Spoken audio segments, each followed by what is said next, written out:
My name is Pearl Bailey, and you know what? I've got a secret. From New York, here is I've Got a Secret, starring Steve Allen.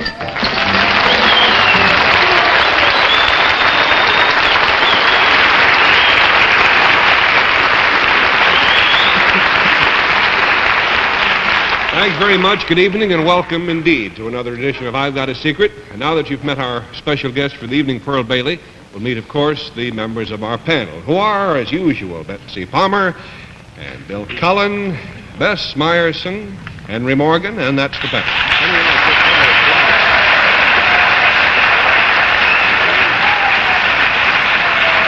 You all set to play the game, panel? Yep. I don't know why I go on asking you that year after year, but I'd like to be nice. May we have our first contestant then, please?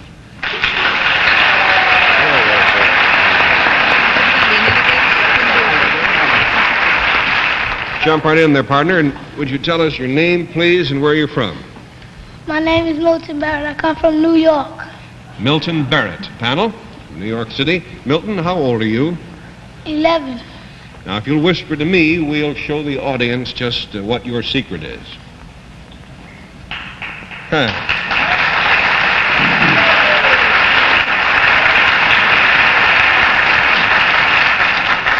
The clue to Milton Barrett's secret, panel, concerns something he does, and we'll start the game with Bill Cullen. Milton, this thing you do, does it entertain people? Yes. Do you do it in public before a group of people? Yes. Is it musical in any sense of the word? No. Yes.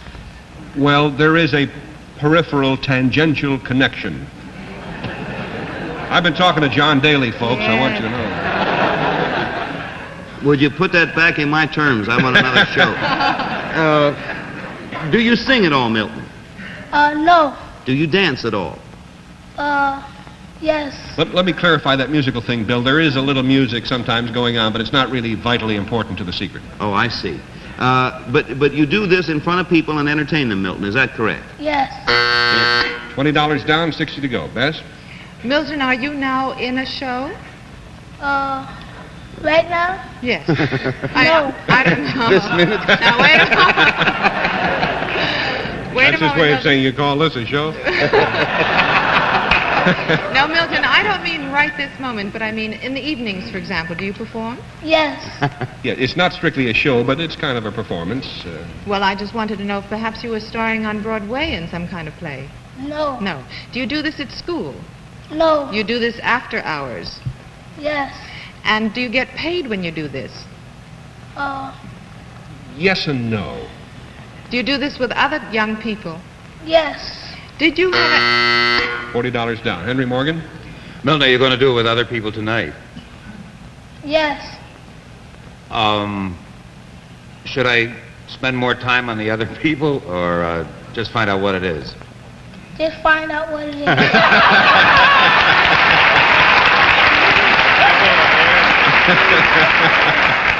And don't take too darn long about it either. How do you like that? Would I care how many others there are, Milton? There's 5 more. I don't really care. What you do, is it in any way like acrobatics? Yes. There's an acrobatic aspect, but that might mislead you. We'd better say no, I think. How come everything here is tangential and referential? Milton, are they all boys? Yes. Are they all about your age? No. Depends on what you mean by about, Henry. I'd say, loosely speaking, they're all around his age, yes.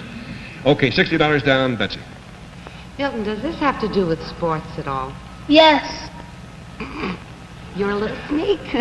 I saw you sneak in your sneakers. That's why I asked that. Does it have to do with basketball? Yes. Does it have to do with maybe the Globetrotters? Not really. Are you a small version, a kind of a mini version Yes. of the Globetrotters? Oh, good for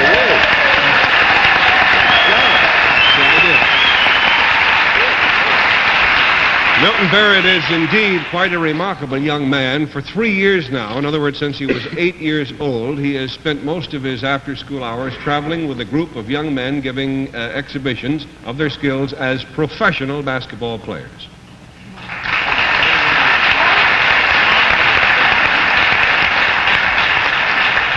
Milton, would you tell us the name of this team you play with? The name of the team is the Edgies Whiz Kids. And what does Edgies mean? It's a building called the Education Allowance, but we call it the Edgies for short. That's right. Now, where do you put on your exhibitions? All over the country. Well, if you want to help yourself to our little basketball court over here, Milton, we'll see you in just a moment.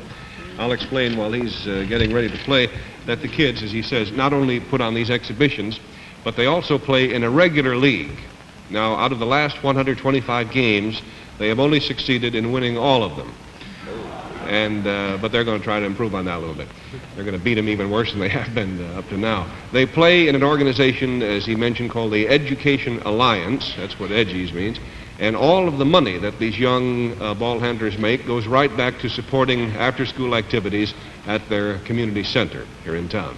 So we'll open the curtains now and meet all of the Edgies Whiz Kids. Here they are.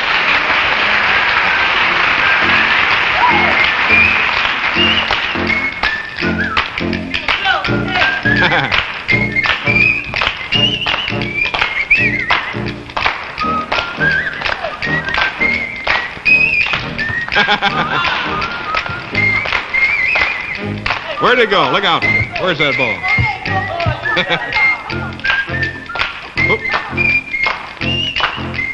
Watch it. This is young Gregory Wright.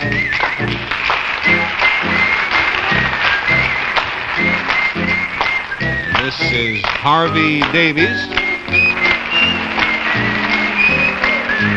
And this young man is Ivory Daniels. Next, a little fancy ball handling by Otto Gomez.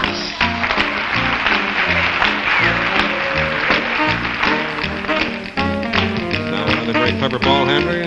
This is Alfred Cabrera. How about that? Watch it. Hey there. And now young Milton Barrett again with a little fancy dribbling exhibition.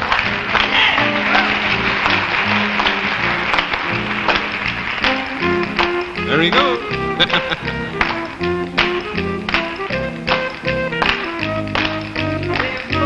Ball spins.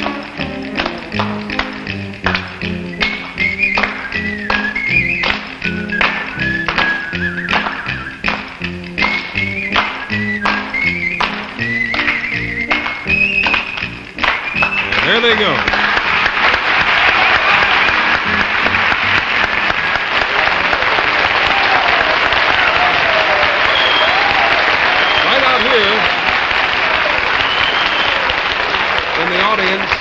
In the audience, we have the coach of this team, Mr. Sal Lane, who's done a great job. Coach, take him on.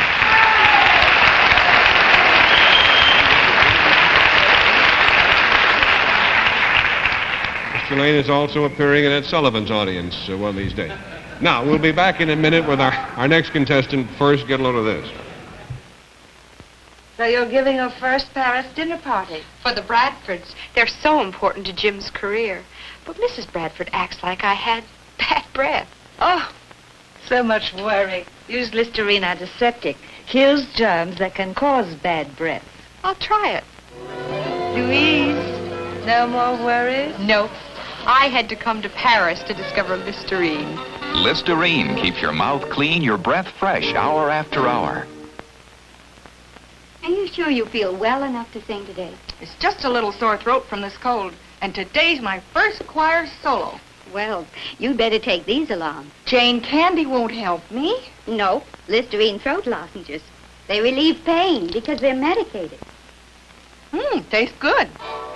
You sang beautifully. Thanks. Say, how's the sore throat? Feels a lot better thanks to Listerine throat lozenges. For temporary relief of minor sore throat pain. Now may we have our next contestant, please?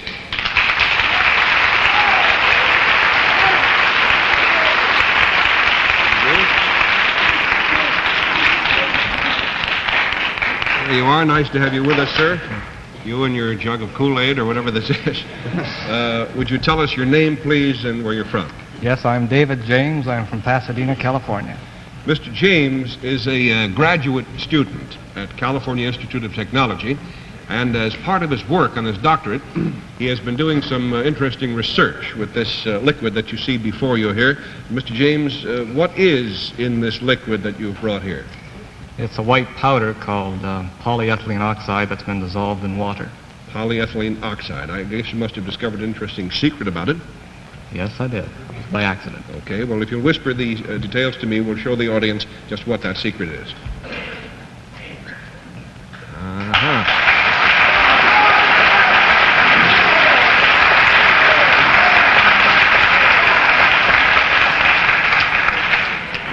The clue, panel, to Mr. James' secret concerns this liquid, which isn't much of a clue now that I think of it, but we'll start the game with Betsy Palmer. David,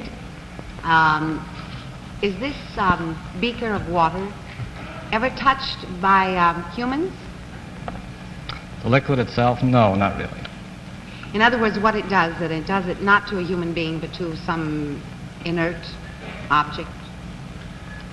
Well, it doesn't really do much to anything yet that we know about. It's But irrelevant. it causes a change to come about of some sort? Yes, it does. Would you say that this object is mechanical? Yes. Something that you would have in your laboratory much more than you would have in your home? I didn't mean that kind of mechanical. I think you probably better take a no on mechanical in the sense that you mean it and that I'm thinking of it. Well, I was thinking of maybe like an automobile or an airplane or something like that. No. But would you find it in the home? No, I don't think so. Would you find it out of doors? When you say it, what do you mean, Betsy? This object, that it does something to. It doesn't do anything to any object much. I thought you does said it? that. Not really. No. But you found something that happens. Well, does it have to do with the color of it? No, it doesn't. $20 down. This is kind of a tough one, Bill. I have it. You What have. is it? Go ahead. The University, Caltech has developed a synthetic martini. King size. Wishful thinking. Actually... Wishful drinking, Bill, I think is what it is. Are we trying to determine what makes that liquid different than another liquid? Is that... Exactly. Is that what we're going for? Yes. And it has certain properties that we hope to be able to find out here That's tonight. correct. Is that right? It doesn't do anything to anything. Not in that sense. When you... Do you use it? In other words, do you do something with it? Yes. Put it in something. Is that a fair assumption? Yes. In the strict sense, it is put into something. Yes. It's put into this thing, right? $40 down. Bess. Mr. James, is it a conductor of some sort when the polyethylene oxide is added? You're thinking about an electrical conductor? Yes. No. Now, when this oxide is added, it changes the quality of the water. Does it have to do with the weight? No. Does it have to do with the fact that it can support weight? No. Does it at any point change from liquid into solid? Does it anything along in that direction? Yes. There's a kind of a connection there. Henry, $60. In order for it to change to a solid, do you have to bring some... What's the finger for? She said in connection with changing to a solid. Oh. Then with this... It doesn't change into a solid. All right. Does this liquid change into anything itself? No. Then would you call it a catalyst? No. What would you call it? Well, now, if you said, I'm going back to the first questioning, then was it used on something else?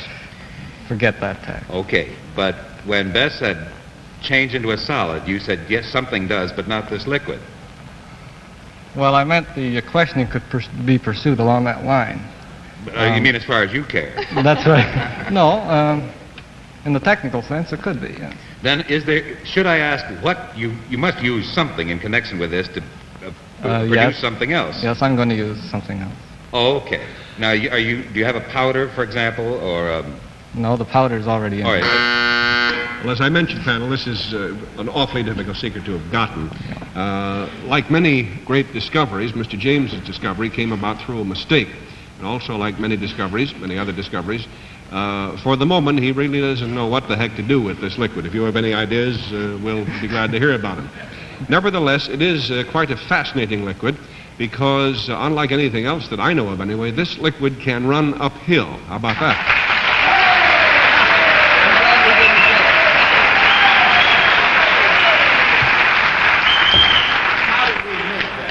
I don't know how you overlooked that one, but can it run uphill? I mean, downhill, too.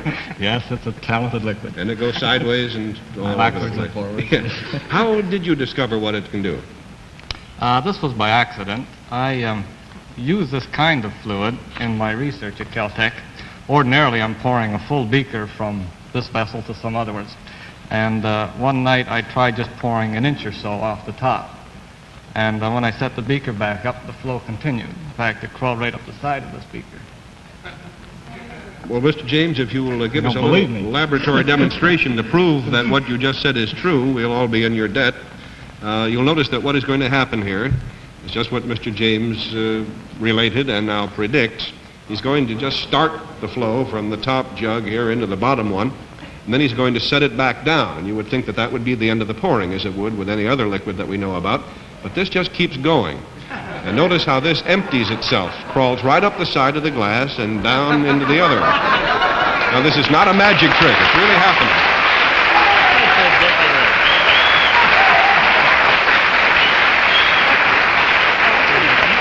Still going on. Mr. James, have you figured out why it does what it does? Yeah, there's several reasons to explain it. One is that the polymer molecules, if you could look at them at the microscopic level, would appear like very long spaghetti noodles. And in fact, they're so long they become entangled with one another. And they also entrap a lot of water. So once you can start this entangled chain going over the side, they pull more of the molecules over with them, you see, and the water along with it. And they'll continue to flow this way. Why did it stop? Oh, well, when this distance gets too high, there's too much stress on the chain, and it breaks. But earlier this afternoon, when Mr. James showed it to us, it kept going very close down to the bottom. The thing just kept pouring out. But he warned me when I handled the beaker at one time. He said, whatever you do, he said, don't slosh it around, and spill a little, because once it starts going over the edge, you can't stop it. Well, Mr. James, we thank you very much. Are there any practical uses, seriously, that you think might be in the offing? No, we haven't found one yet. Well, it's a perfectly wonderful, useless liquid. We'll call it that for the moment. And if you ever figure out how to use it, please let us know. We'll tell everybody. In the meantime, thanks so much for joining us tonight.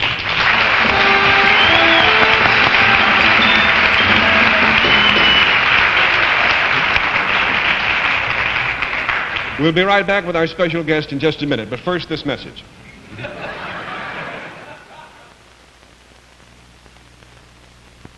Poor George. He's having a long headache. He takes his usual pain reliever and starts to feel better. But sometimes the old standby just isn't enough. So wham, George's headache comes back. You know how some headaches seem to go on and on and on till you need a couple more tablets? This is new Vanquish. It helps you have a wonderful headache. The short headache. Vanquish is formulated to bring you more relief action than the pain reliever you're probably using. And Vanquish has a specific ingredient that acts upon a major factor in most headache pain, pressure on vascular nerves. So with Vanquish, your headache shouldn't come back. That's the short headache. If you must have a headache, remember the short headache. With Vanquish, your headache shouldn't come back. Don't you have better things to do than worry about a headache all day long? Now, as advertised, it's time to meet our special guest for the evening, one of America's truly great entertainers. Just finished co-hosting the Mike Douglas Show in Philadelphia for a week, and is about to start a cross-country tour, going to Denver, I understand, on January the 29th. Here is the wonderful Miss Pearl Bailey.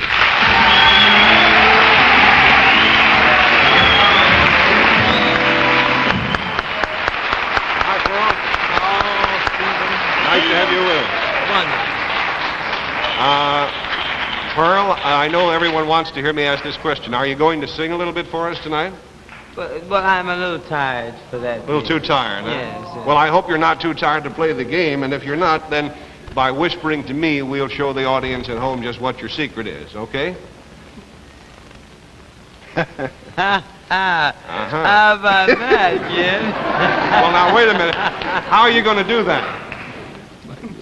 Oh, I see, yeah.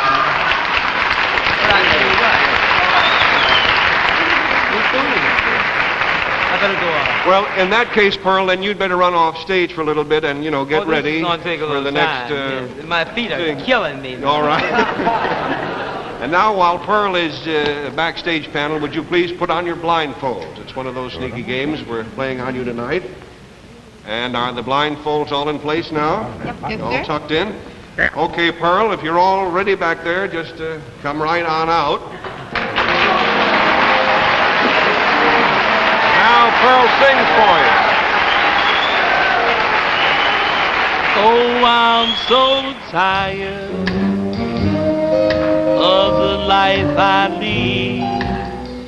I'm tired of the blues I breathe. Tired counting things I need. Oh, I'm really tired tonight, dog. You're killing me. I'm really tired. Okay, Pearl, sit down over here now.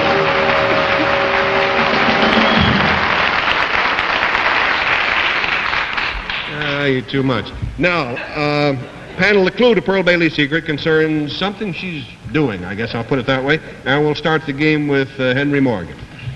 Miss Bailey, this thing that you're doing, did you already do it? Did you come out with it all done? Oh, well, I would say, yes. Is it something you're wearing? Oh, well, no.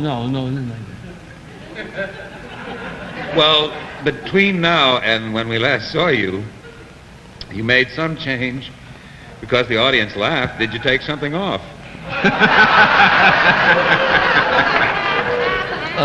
Not on a network show like this, honey, no. It wouldn't hurt. $20 down, Betsy. Pearly May, are you doing something to Steve? What'd she say? Are you doing something to Steve? Don't be silly. You don't know whether you are? No, she's just entertaining me, that's all.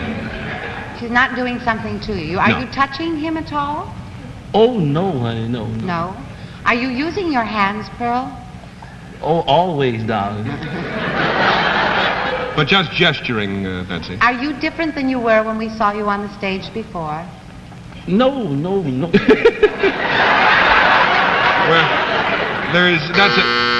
you have to get a yes and a no on that one. Can we take off our blindfolds now, Henry and I? $40 down. Bill? Well, to get back to what Henry and Betsy both, something happened between the time Pearl walked off stage and walked back on. Yes. When you came back, Pearl, had your appearance changed at all? Well, yes, somewhat, yes. Is it possible that someone came back with you when you came back? Always somebody with me, darling. Pearl, is that you I'm talking to right now? Well, have to give you a no on that. No.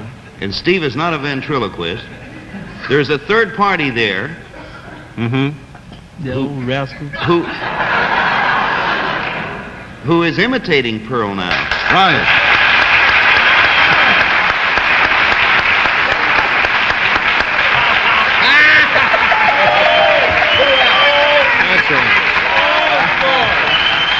I'd like all of you to say hello to a wonderful comedian and impersonator, Mr. George Kirby, ladies and gentlemen.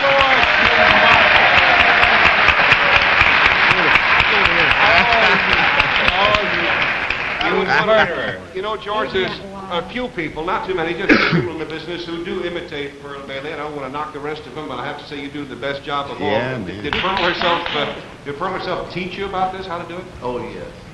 Give me back my job. You're doing it better. No, I did not.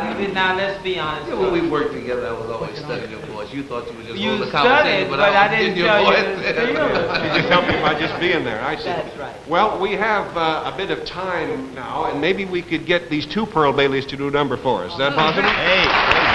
All right, let's try it. Which one's gonna get the most money? I'll tell you, you start first, and I'll see how I'm doing. All right, we'll let the rotund start first. Oh, I'm so tired. Yes, you're tired of the life I lead. Of the life. I'm tired of Wait a minute, George. Wait a minute, dog. Wait a minute, children, back of the curtain. You're even slower than I am, honey. Pick it up a little bit, you know. All right. Put your hand on the hip and get it.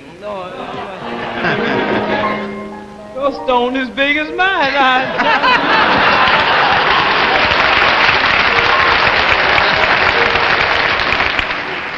Okay, ready? Oh, I'm so tired. You're tired of the life I lead. Why do you lead that life? I'm tired of the blues I breathe. Don't breathe the blues. Tired counting things I need. Why? Gonna live the life of sin and do. Gonna do this. I know that y'all lose some of you know. I'm tired. Oh yeah. Of the tears I've shed. Of the tears. Tired of living in the red. Tired. Don't scream in my ear like that, George. No. I'm gonna cut out white, and that's the truth. If you step on my feet, I'll kill you on that. I should never come in. He's my glamour with We'll be right back here in the Aragon Ballroom. Don't go away. Ladies and gentlemen, we have a special announcement. Next week at this time, Bill Cullen will do his famous impersonation of Louis Bellson. That about does it for tonight. Thank you, George. Thank you, Pearlie. Good night, everybody. Good night, panel. Miss Palmer's down by Severopolis. Miss Myerson's down by Cameo.